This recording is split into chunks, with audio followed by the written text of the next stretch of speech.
Assalamualaikum warahmatullahi wabarakatuh. Hai semuanya, saya Desista Hasanah Nasution dari kelas 12E. Pada kesempatan kali ini, saya akan menjelaskan tentang teks editorial dan juga struktur-strukturnya. Selamat menyaksikan semuanya. Nah semuanya, kira-kira udah pada tahu nggak sih teks editorial itu apa? Pertama-tama kita masuk ke pengertian teks editorial. Teks editorial adalah teks yang berisi pendapat atau sikap suatu media massa terhadap persoalan yang aktual, fenomenal, maupun kontroversial yang terjadi di masyarakat. Nah, biasanya teks editorial itu diletakkan di kolom khusus. Kolom khusus itu berisi tentang pendapat editor terhadap suatu permasalahan yang fenomenal.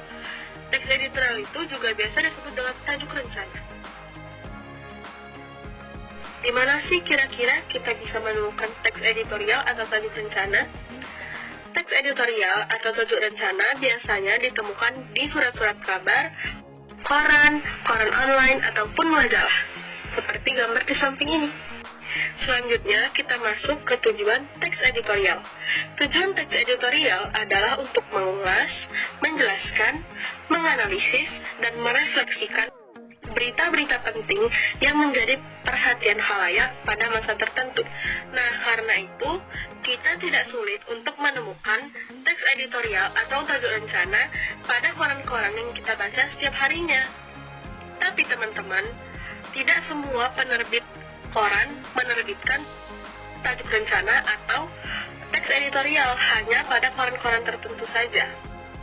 Nah, sekarang kita masuk ke bagian yang paling penting, yaitu struktur teks editorial. Struktur teks editorial terbagi menjadi 4. Yang pertama ada judul, yang kedua ada isu penting, yang ketiga ada ulasan atau opini, dan yang terakhir adalah solusi. Kita bahas satu-satu ya teman-teman. Kita bahas dari yang pertama, yaitu judul. Judul berisi sikap atau pendapat dari redaksi media massa terhadap fenomena atau persoalan aktual yang terjadi di masyarakat.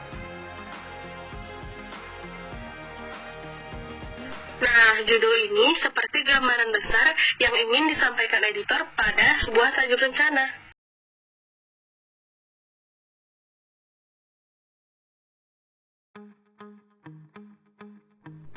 Nah, contohnya seperti yang di samping ini.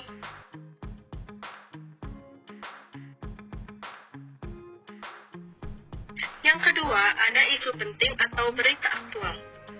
Isu penting ini berisi fakta atau data terkait permasalahan atau fenomena aktual yang terjadi di masyarakat. Nah, isu penting atau berita aktual ini seperti permasalahan utama yang ingin diangkat editor pada tajuk rencana atau teks editorial.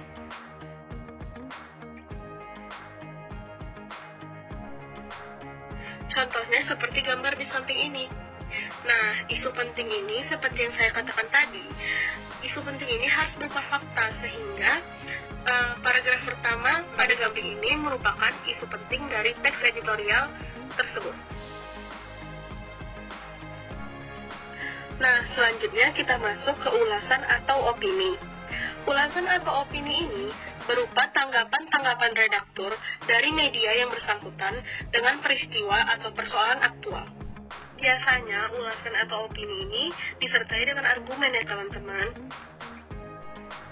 Argumen yang dimaksud adalah sikap editor terhadap permasalahan yang diangkatnya pada sebuah tajuk rencana. Apakah dia pro atau kontra?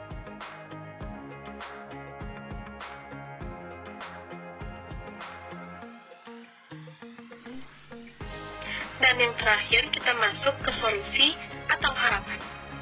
Solusi atau harapan ini berisi tentang saran atau solusi atau juga harapan untuk mengatasi permasalahan kepada pihak-pihak tertentu. Nah, solusi ini seperti penegasan terhadap permasalahan yang diangkat oleh editor. Mudah bukan teman-teman belajar teks editorial? Sampai sini saja yang dapat saya sampaikan, kurang lebihnya mohon dimaafkan. Semoga bermanfaat dan dapat dipahami ya teman-teman. Sekian dari saya, wassalamualaikum warahmatullahi wabarakatuh.